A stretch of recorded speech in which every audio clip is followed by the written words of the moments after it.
अध्याय 12 देवी चरित्राच्या पठणाचे महात्म्य।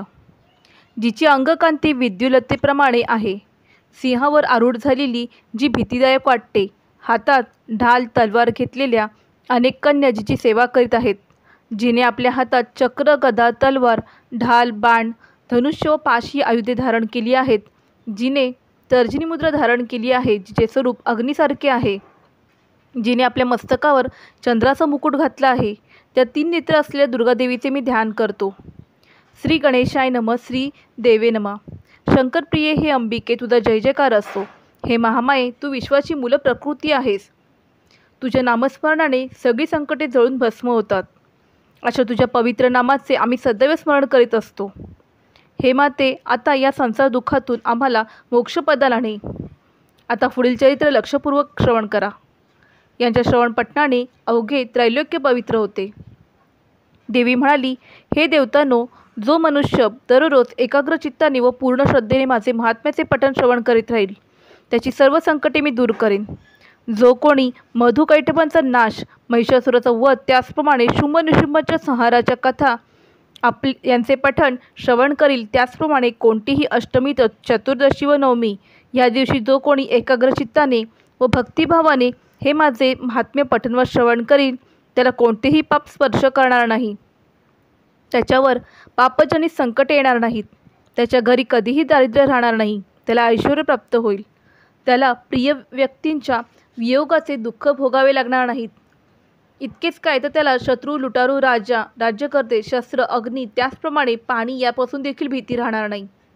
यासाठी सर्वांनी एकाग्र चित्ताने व भक्तिभावाने माझ्या या महात्म्याचे सदैव पठण व श्रवण करावे। हे महात्म्य परमकल्याणकारक आहे। माझे हे महात्म्य महामारीजनित सर्व त्रास, त्याचप्रमाणे आध्यात्मिक म्हणजे मानसिक, आदिभौतिक म्हणजे प्राण्यांपासून होणारे, आदिदैविक म्हणजे देवकृत इत्यादी त्रिविध ताप नाहीसे करणारे आहे।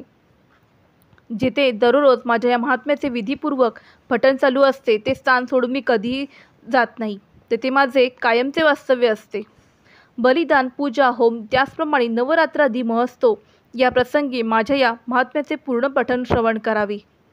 असे केल्याने मनुष्य विधी जाणता किंवा अजाणता माझ्यासाठी पूजा, होम इत्यादी जे काही करील, त्याचा मी मोठ्या आनंदाने स्वीकार करेन। शरद ऋतूत जी वार्षिक पूजा म्हणजे नवरात्र पूजा केली जाते, त्यावेळी माझे या महात्म्याचे मोठ्या भक्तिभावाने पठण श्रवण करणारा मनुष्य माझ्या कृपेने सर्व संकटातून मुक्त होतो। जो धन, धान्य, संपत्ती, संतती यांनी संपन्न होतो, यात जराही तो शंका नाही। माझे हे महात्म्य, माझ्या अवतारकथा व युद्धात केलेले पराक्रम ऐकणारा मनुष्य पूर्ण निर्भय होतो।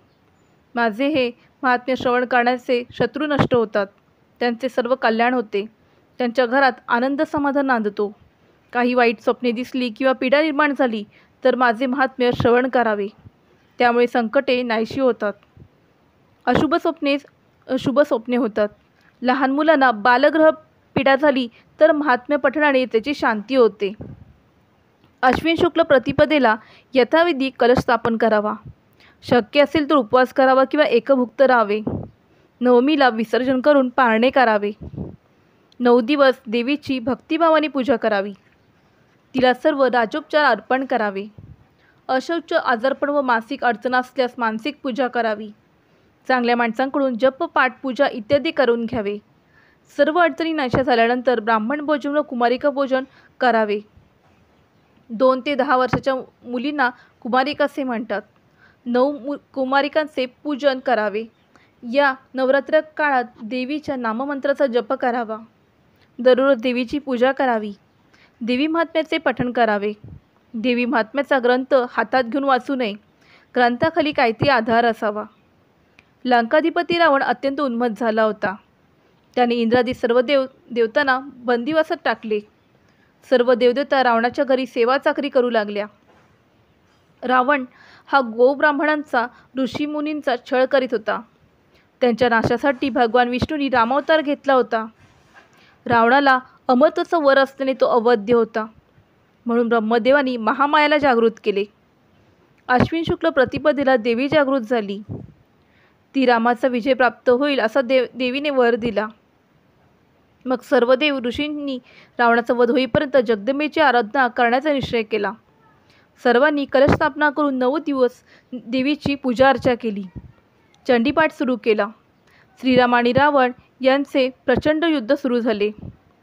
अष्टमीच्या दिवशी श्रीरामाने रावणाचा वध केला. त्यावेळी सर्व योगिनीसह जगदंबा प्रकट झाली. बंधमुक्त झालेल्या सर्व देवतांनी देवीची यथासांग पूजा करून तिचे स्तवन केले. नवमीच्या दिवशी देवी पूजनाचे फळ फार मोठे आहे. या पूजनाने ऐहिक पारलौकिक सर्व प्रकारचे ऐश्वर्य सुख समाधान यशकीर्ती मिळते. देवीच्या कृपेने देवी लोकाची प्राप्ती होते.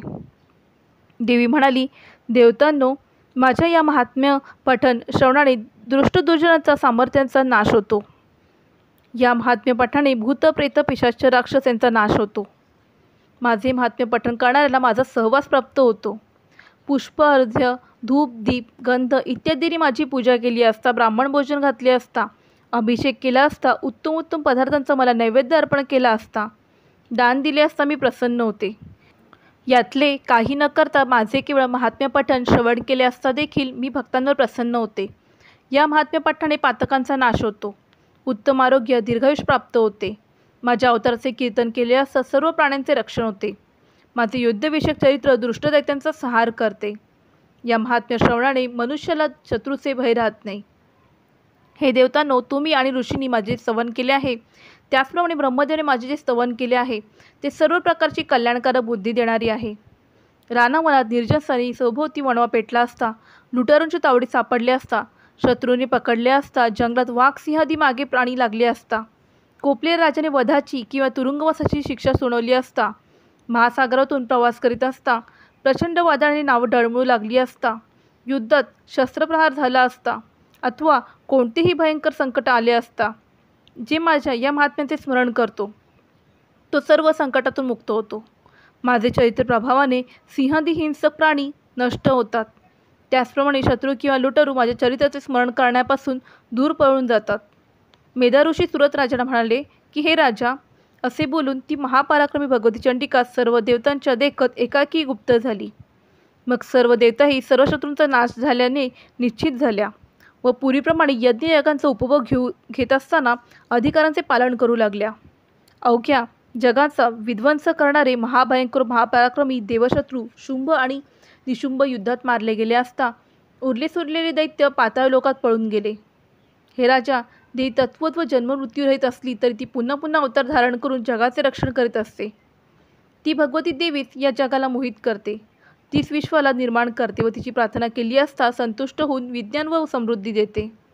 हे राजा, महाप्रलयाच्या वेळी महामारीचे स्वरूप धारण करणाऱ्या त्या महाकालीने अवघे ब्रह्मांड व्यापले आहे. ती महाकालीस वेळोवेळी महामारी होते व ती स्वतः अजन्म म्हणजे जन्मरहित असताना सृष्टीरूपाने प्रकट होते. ती अनादिदेवी वेळोवेळी सर्व प्राण्यांचे रक्षण करीत असते. मनुष्याच्या उत्कर्षाच्या वेळी ती भगवती घरात लक्ष्मी रूपाने वास्तव्य करत असते व भक्तांची उन्नती करते, भरभराट करते व तीच विनाशकारी अलक्ष्मी म्हणजे दरिद्रता बनून सर्व विनाश करते. गंध पुष्प दीप नैवेद्य इत्यादींनी या देवीची पूजा करून ते स्तवन केले असता ती धनधान्य उत्तम संपत्ती संतती धार्मिक बुद्धी देते व उत्तम गती म्हणजे मोक्ष देते. प्रसन्न झाली ती भगवती ज्याला जे हवे ते सर्व काही देते. आता ती महामाया जगदंबा सुरत राजाला व समाधी वैश्याला वरदान देईल ती कथा पुढील अध्यायात पाहू. या अध्यायाचे श्रवण पठण केले असता सर्व बाधा नाहीशा होतात. स्वतः देवी भक्तांजवळ बसून महात्म्य श्रवण करते. श्री मार्कंडेय पुराणाच्या सार्वणिक मन्वंतरातील देवी महात्म्यातील देवी चरित्र पठणाचे महात्म्य नावाचा 12वा अध्याय समाप्त. श्री जगदंबा प्रणवस्तु शुभम भवतु.